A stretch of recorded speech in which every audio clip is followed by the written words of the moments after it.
Okay చెప్పండి sir. Sir చెప్పండి. Excuse me. ఏదో ఫోటోనే కదా సార్ మీరు అట్లా ఒక ఫోటో ఆర్డర్ నాకు అయితే ఏం చేయమంటావు? నేను ఆర్డర్ అయితే అవునండి తీసలేదు కదా పక్కన కాపీయింగే కదా.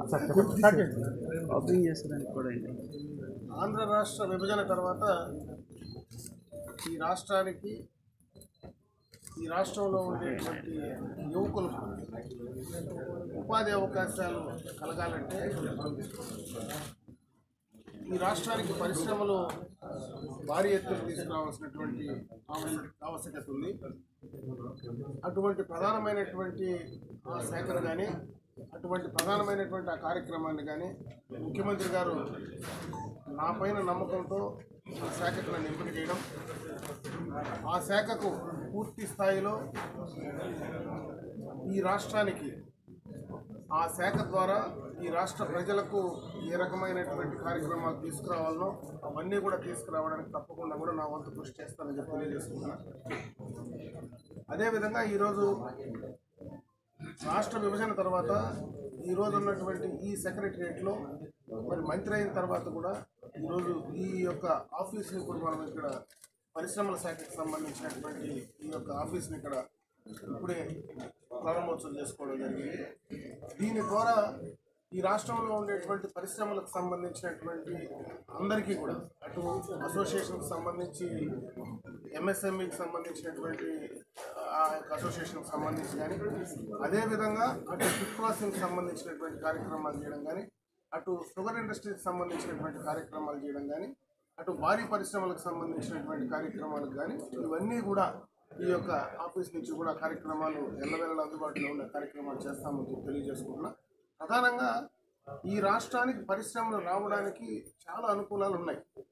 ఈరోజు భారతదేశంలో ఒకసారి మనం ఆలోచిస్తే ఈ రాష్ట్రానికి ఉన్నటువంటి అవకాశాలు ఏ రాష్ట్రానికి కూడా లేవు.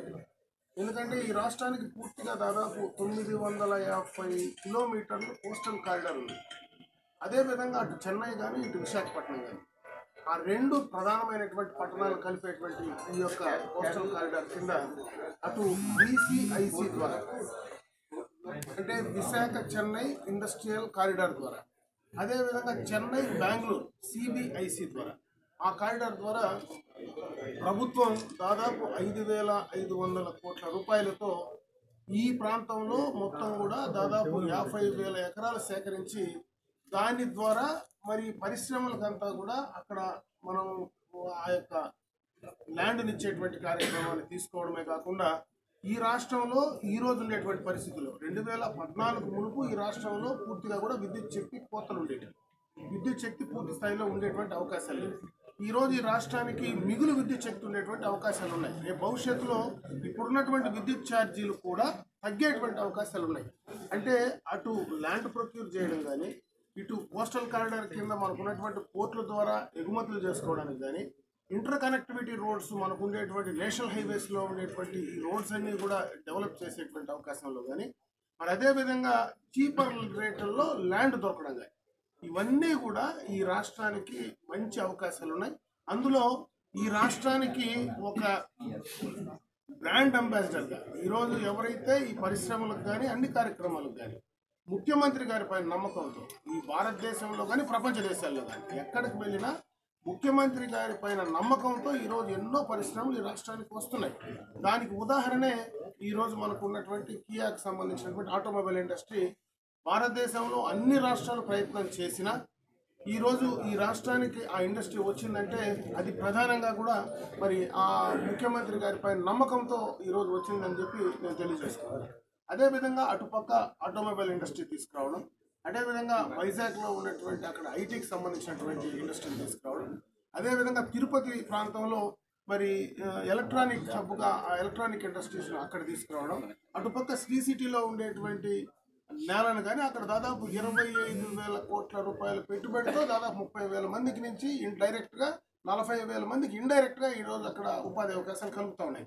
అదేవిధంగా మనకు ఏదైతే ఈస్ట్ గోదావరిలో ఉండేటువంటి ఆ యొక్క ఎస్సీజెడ్ కాకినాడ ఇండస్ట్రియల్ ఏదైతే ఎస్సీజెడ్ ఉందో మరి దానికి సంబంధించి అక్కడ కానీ ఇవి రెండూ కూడా లింకప్ చేసుకొని అటుపక్క చెన్నైకి దగ్గర ఉండేటువంటి ఆ యొక్క ఇండస్ట్రియల్ ఎస్టేట్ను అక్కడ ఇంప్రూవ్ చేసుకోవడం, ఇటుపక్క కాకినాడ దగ్గర ఉండేటువంటి ఇండస్ట్రియల్ ఎస్టేట్ని ఇంప్రూవ్ చేసుకోవడం, ఈ రెండు చేసుకోవడమే కాకుండా ప్రధానంగా మరి ఫుడ్ ప్రాసెసింగ్ సంబంధించినటువంటి ఇండస్ట్రీస్ ప్రమోట్ చేయాల్సినటువంటి అవసరం ఉందని ముఖ్యమంత్రి గారు చెప్తున్నారు పదే పదే. ఎందుకంటే మనం ఈ ఫుడ్ ప్రాసెసింగ్ ఇండస్ట్రీస్ ద్వారా అటు పక్క మనకు మరి రైతులకు ఉపయోగం అవకాశాలు ఉండేవి కాకుండా రైతులకు అందరికీ కూడా వాళ్ళ వ్యవసాయ ఉత్పత్తులకు రేట్లు పెరగడం కానీ వాళ్ళ అవకాశాలు కాకుండా ఎక్కువ మందికి ఎంప్లాయ్మెంట్ ఇచ్చేదానికి అవకాశాలు ఉన్నాయి. అదేవిధంగా ప్రతి నియోజకవర్గానికి కూడా ఒక ఎంఎస్ఎంఈ పార్క్ ఇవ్వాలనేటువంటి ఆలోచనతో ముఖ్యమంత్రి గారు ఉన్నారు. దాని ద్వారా మరి చిన్న చిన్న ఎంటర్ప్రీనర్స్ను ఎంకరేజ్ చేసుకొని ఆ ప్రాంతంలో మరి యాన్సిలరీ యూనిట్స్ను డెవలప్ చేసేదానికి అవకాశం, చిన్న చిన్న ఇండస్ట్రీస్ ప్రమోట్ చేయగలిగితే ఎక్కువ ఎంప్లాయ్మెంట్ కూడా ఆ ప్రాంతంలో జనరేట్ అవుతుందనేటువంటి ఆలోచనతో ముఖ్యమంత్రి గారు ఆ కార్యక్రమాలు తీసుకోవడం జరిగింది. ఇవన్నీ కూడా సమర్థవంతంగా ఈ యొక్క పదవీ కాలంలో పూర్తి స్థాయిలో వాటిని తీసుకురావడం, మరి పారదర్శకంగా వాటిని మరి ఆ ఇండస్ట్రీస్ అన్నీ కూడా ఈ రాష్ట్రానికి అందించేటువంటి కార్యక్రమంలో తప్పనిసరిగా కూడా మా వంతు మేము పనిచేస్తాం. అదేవిధంగా ముఖ్యమంత్రి గారు ఏదైతే నమ్మకంతో ఈ కార్యక్రమాన్ని ఈ యొక్క అప్పచెప్పారో దాన్ని సమర్థవంతంగా నిర్వహించడానికి నా శాయశక్తులు పనిచేస్తామని డీనోటిఫికేషన్ పని చేస్తారు. అంటే చాలా చోట్ల ఇప్పుడు మనకు SEZs ఏవైతే గతంలో SEZs ఇచ్చారో ఆ SEZsలో 100% ఎక్స్పోర్ట్ చేయాల్సినటువంటి అవసరం ఉంది. దాని కింద ఆ రోజు SEZs ఇవ్వడం జరిగింది. ఈరోజు 100% ఎక్స్పోర్ట్ చేసేటువంటి కంపెనీలే కాకుండా వాళ్ళు తయారు చేసినటువంటి గూడ్స్ను ఈ రాష్ట్రంలో కానీ ఈ దేశంలో కానీ అమ్మడానికి అవకాశాలు లేకుండా ఉన్నాయి ఆ SEZలో. అందువల్ల ఎక్కువ మంది ఇండస్ట్రియలిస్టులు ఆ ప్రాంతానికి రావడానికి మొగ్గు చూపడం లేదు. కాబట్టి దాన్ని డీనోటిఫై చేయగలిగారు.